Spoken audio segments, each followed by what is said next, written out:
What gave you the idea for this film? It has a Southern Dexter feel to it. Yeah, I've been told that a few times, and I'll take that as a compliment, actually. The idea was I'd always thought the stenographer was quite a character in a courtroom because no one gave a damn about them.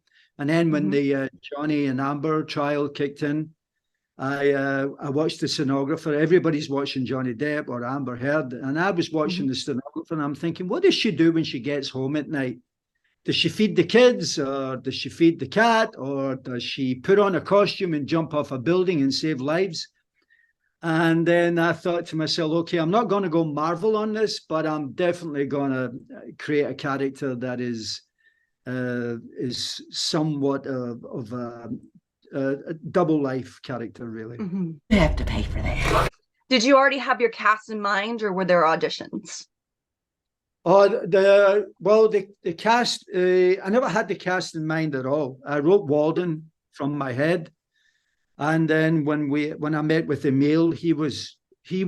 I've had this in the past with actors. He was perfect, and he understood the character, and he understood the accent that I wanted. And I told him I wanted a character that was like a Pillsbury dough. If I pressed his belly, he would chuckle or smile, but then there was a dark side to him, which would be beautiful for an audience because it would flip the audience's belief in what he was. So, right. How long did this take to film? We shot for 5 weeks, I think it was. So we had a nice amount of time for what we had to do, and I was lucky. I had great producers, so I had the time I needed to get the nuance of the story. So. Right. What were your shooting locations? Well, we shot in small town called Conyers in just outside of Atlanta, about an hour outside Atlanta, and surrounding areas. There's a few beautiful houses, antebellum houses that you see there that we used, it was so quaint. I felt I'd gone back in time. I mean, we could have shot To Kill a Mockingbird while we were shooting Walden, and you couldn't tell the difference. It had that vibe, which was beautiful. Yeah. Right. Did your inspiration from George actually come from Of Mice and Men? Was that what you were kind of leaning towards a little bit? 100%. You're the one person who saw who my George is. Really? Absolutely. He is Of Mice and Men. He is. Because I love Steinbeck. Yeah. And of course, I love that character because I watched, remember Lon Chaney Jr. played him in a movie way back. And I just love the innocence of him. And I called him General George because I wanted to story about George Custer and everything else. And we found the perfect actor to play that role. So yes, congratulations. You should get a prize for that because you definitely nailed who he is. Amazing. What was it like working with Shane West, Tanya Raymond, and Emil Hirsch? Well, Shane, consummate professional. Understood, because it's about talking as well. You talk to the actor, you cast it right. You don't have to really direct them.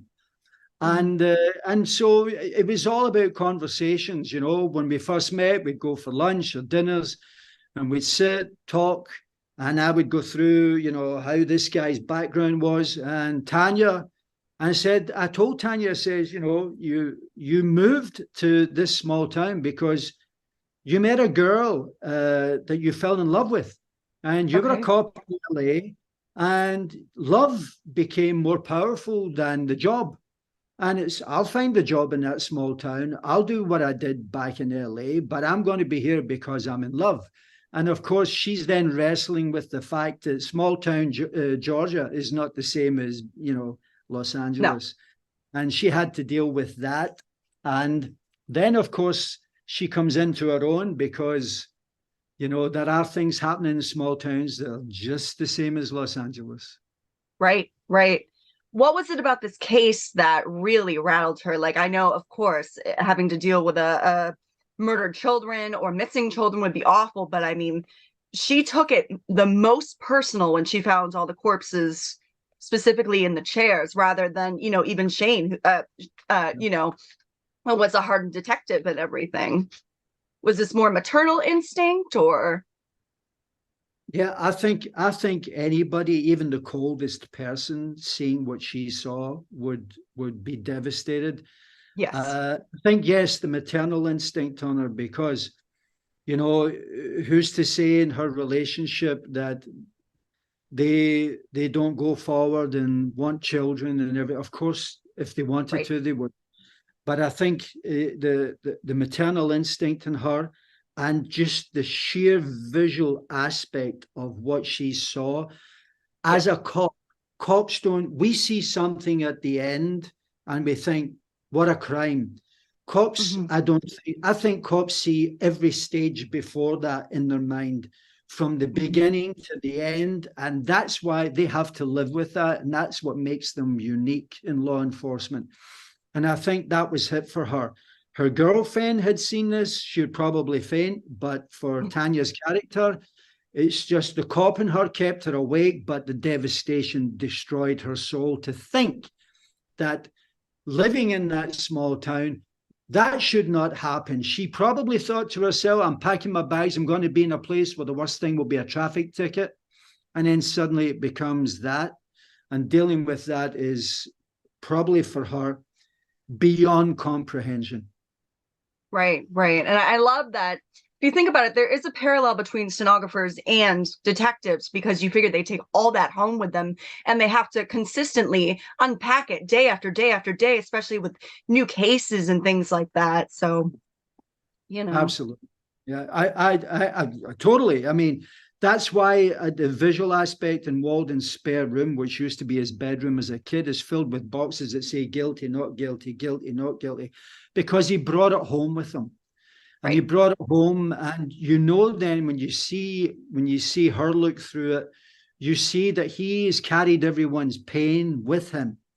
Right. And this is, of course, it's going to build up inside of him. And of course, when something happens that changes his life, then the Pandora box opens, Right. and out comes everything he has ever collected in his life. And that's just like a cop, and that's the heartbreaker for cops, because, you know, we don't know, we're not cops, we don't live their lives, we don't see what they see. Thank God, that's why they Yeah. do Oh the job. God, yes. So, I know. so there is a similarity, undoubtedly. Yep. Did the judge's wife ever find out what her husband did? Well, without giving anything away here, uh, I think that, you know, I've read so many books throughout my life about people who were so unassuming and you never thought they would do anything. And the wife would always say, I never saw that coming. He always came Right. home and took care of the kids and made them pancakes in the morning. Or the next door neighbor would say, never saw that in him. Mm-hmm. Well, I believe they do, but they bury it and they refuse to imagine that the person that they fell in love with all those years ago could become that person that they now have an inclination towards is doing something very different. Right, right. Would you say that Walden is sort of like monster versus monster? Even though he has good intentions, he's still sort of taking justice into his own hands, obviously illegally. Yes. I think that Walden, I want people to walk out of the theatre with the dilemma of wondering whether they love him or hate him. And I think that's what it is. It's someone did mention, he is kind of a Jekyll and Hyde character. Yes. He has that aspect about him. I think everybody in their mind is like, I will say, is when people watch something terrible happen on the streets now, the first thing you do is pull the phone out and film it. They don't go and help. They don't help. They just stand back and ooh and ah at what they're watching. And meanwhile, somebody's getting beaten up badly or something terrible is happening to somebody. So I think that for him, it was simply a case of, I have no life until now. Now I know what I'm supposed to do. And I don't think for him it's divine intervention. I think it's quite simply a case of this is the course my life must take. You know, I Right. mean, Batman jumps off a roof and kills, you know, a few bad guys. He's wearing the cape, and we know it's a comic book, but ultimately he's a vigilante. And so Yes. Walden's cape is his bow tie. But you know, he, for good or for bad, is trying to right the wrongs that he just can't take anymore. Hmm. Hmm. Do you think there will be a sequel to this, or is this sort of cut and dry? Because he did make a few mistakes, so I am surprised that he wasn't ultimately caught in the end. But it seems like he's still going to keep on doing this. Well, you know what? That's a really nice question, because then it asks, will there be? Funny enough, for the people, the folks that have watched it already, they're all asking the same question: is there going to be a sequel? Is there going to be a sequel? Do I have more Walden in my head? Absolutely, I do. Even while we were shooting, Emil would say to me, "We've got to do the sequel. There has to be a sequel to this." And you know, let's let the audience determine it, and let's see how people respond. But so far, it's all been, we want more Walden, you know, which is kind of nice. Where I would take him, I'll keep to myself. But ultimately, you know, Walden does have more in him.